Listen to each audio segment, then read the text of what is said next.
નમસ્કાર, આપ જોઈ રહ્યા છો નેશન પ્લસ ન્યૂઝ. હું છું આપની સાથે હેતલ ભગત. વડોદરા શહેરમાં પીવાના પાણીની નલિકાઓમાં ભંગાણ પડવાનો સિલસિલો યથાવત જોવા મળી રહ્યો છે. એક તરફ ઉનાળાની ઋતુને આડે હવે ગણતરીના દિવસો બાકી રહ્યા છે, ત્યારે પાણીની તાતી જરૂરિયાત ઊભી થશે તેવામાં ઠેર ઠેર પીવાના પાણીની લાઈનોમાં ભંગાર પડવાના બનાવ સામે આવી રહ્યા છે, જેને કારણે હજારો લીટર ચોખ્ખા પીવાના પાણીની વેડફાટ થતો જોવા મળી રહ્યો છે.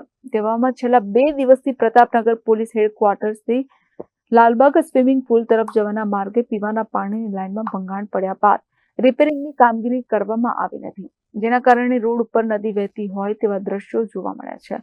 આ માર્ગ ઉપરથી દરરોજ મોટી સંખ્યામાં લોકોની અવરજવર થતી હોય છે, ત્યારે રોડ ઉપર પાણી ભરાઈ રહેવાના કારણે ખાડા નજરે નહીં પડતા અકસ્માત થવાની પણ વાહન ચાલકોમાં ભીતિ સેવાઈ રહી છે.